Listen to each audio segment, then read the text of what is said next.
पूजा पाल जी, पहले अपने परिवार और अपनी सुरक्षा की बात करती थी। मैं आपका ध्यान, माननीय अधिष्ठाता महोदय जी, मैं आपका ध्यान अपने तरफ ले आना चाहती हूँ। मैंने अपना पति खोया है जो इस सदन के माननीय सदस्य थे। ये बात किसी से छिपी नहीं है, पूरा सदन जानता है कि उनकी हत्या कैसे हुई थी और किन लोगों ने की थी। मैं धन्यवाद देना चाहती हूँ माननीय मुख्यमंत्री जी को, जिन्होंने मेरे छुपे हुए उन आंसुओं को देखने का काम किया जो वर्षों में किसी ने देखने का काम नहीं किया। मेरा दुख, मेरा तकलीफ माननीय मुख्यमंत्री जी ने देखने का काम किया और सही मायने में मुझे न्याय दिलाने का और देने का काम किया। माननीय अधिष्ठाता महोदय जी, मुझ जैसे पता नहीं कितने प्रयागराज में पीड़ित परिवार को माननीय मुख्यमंत्री जी ने ऐसे अपराधियों को दंड दे करके उनको न्याय दिलाने का काम किया है। और कल शायद मेरी प्रयागराज की जनता मुझे सुनेगी तो वो लोग भी माननीय मुख्यमंत्री जी को धन्यवाद देने का काम करेंगे पुनः दोबारा। और माननीय अध्यक्ष जी, मेरे जैसे पता नहीं कितने महिलाओं की सिंदूर को मिटाया गया, पता नहीं कितने माताओं की गोदी सूनी कर दी गई। मैं धन्यवाद देना चाहती हूँ ऐसे मुख्यमंत्री जी का, जिन्होंने जीरो टॉलरेंस ला करके, पॉलिसी को ला करके, अपना करके अपराध और माफिया अतीक अहमद जैसे अपराधियों को मट्टी में मिलाने का काम। आज प्रयागराज, अधिष्ठाता महोदय जी, आज प्रयागराज ही नहीं अपितु पूरा उत्तर प्रदेश की जनता आज माननीय मुख्यमंत्री जी के तरफ विश्वास की नजर से देखता है कि कोई भी प्रदेश का कोई भी माफिया या भूमाफिया हमारे भाई की तरफ, हमारी महिलाओं की तरफ, हमारी बहनों की तरफ बुरी नजर से उठा के देखने का काम करेगा तो उस हर अपराधी को मिट्टी में मिलाने का काम किया जाए।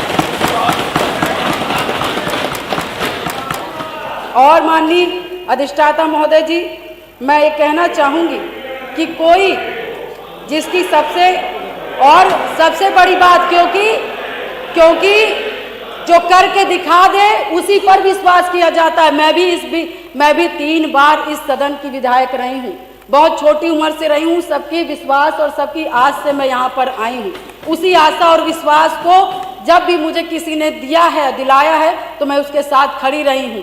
मैं कहना चाहूँगी कि इसकी सबसे बड़ी नज़ीर प्रयागराज में आपने हत्याकांड में देखा होगा, जिस तरह से जिसमें मेरे पति की हत्या हुई थी और जिस घटना को पूरा प्रदेश जानता है।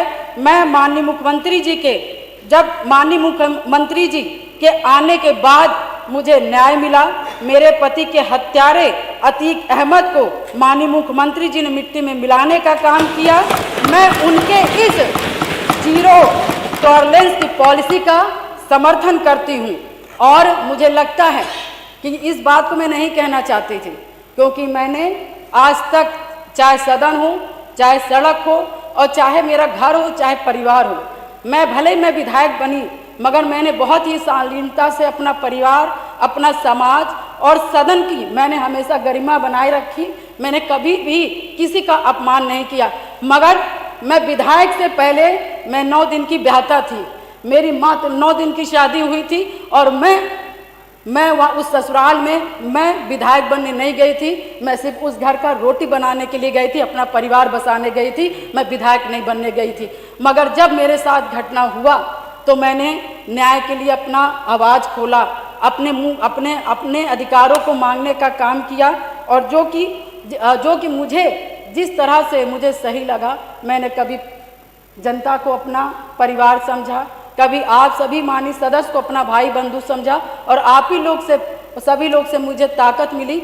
और मुझे लगता है कि प्रयागराज में जो कोई नहीं सोचता था, मैं मिसाल हूँ उन सभी लोगों का, जो कि मैं बहुत गरीब परिवार से, दोनों ससुराल और मैके दोनों परिवार से, बहुत गरीब परिवार से आती हूँ। ना मेरे पास पैसा था, ना गाड़ी था, ना व्यवस्थाएं थी, ना घर में कोई एक आदमी था। मगर धन्य शहर पश्चिमी की जनता ने जिस पे मुझे विश्वास करके मुझे चुनाव लड़ने का काम किया और अपने पैसे से चुनाव लड़ने का काम किया। और उन्होंने लड़वाने का काम उसी आस्था विश्वास के साथ सन 2005 से मैं कमर कस के मैंने सेहत अपनी नहीं की, अपने पति की। मुझे तो पता ही नहीं था कि कौन क्या है, मगर मैंने जब जाना कि इससे कोई लड़ने के लिए तैयार नहीं इस अतीक ऐसे माफियाओं से, तो मैंने लड़ने की ठानी, क्योंकि मुझे बस एक चीज़ लगा कि आज मैं डर जाऊंगी जिसके पति की सारेआम हत्या कर दी गई और उसकी डेड बॉडी नहीं दी गई। ऐसे पता नहीं कैसे नॉर्मल इंसान जो छोटे छोटे समाज के लोग होंगे, पता नहीं हजार राजू पाल जी की हत्याएं हो जाएंगी और हम जैसी लड़कियां गूंगी बहरी घर में बैठ जाएंगी। अधिष्ठाता महोदय, मैंने उनकी आवाज़ मैं सुन करके और मैं अपने लिए लड़ाई नहीं की, पूरे शहर पश्चिमी और पूरे प्रयागराज और पूरे उत्तर प्रदेश की जनता के लिए लड़ने का काम की। और शायद मेरे आराध्य शिव जी को तरस आया होगा जिन्होंने इस तरह की सरकार बनाई और हमारे जो सबको बोलना राम जी को मानने वाले हैं, भगवान जी हनुमान जी को मानने वाले हैं, ऐसे मुखिया उत्तर प्रदेश के सरकार के मुख्यमंत्री बने। और शायद मेरी दम घुट रही थी और शायद मुझे दिक्कत हो रही थी और शायद मैं लड़ते लड़ते कहीं ना कहीं अंदर से टूट रही थी, शरीर कमज़ोर हो रही थी, परेशान हो रही थी। ईश्वर को भी तरस आया और महाराज जी को भी तरस आया और मुझ जैसी महिला को न्याय दिलाने का काम किया, उत्तर प्रदेश की जनता को, मुझ जैसी महिलाओं को न्याय दिलाने का काम किया। अब आप समाप्त कर लीजिए। धन्यवाद।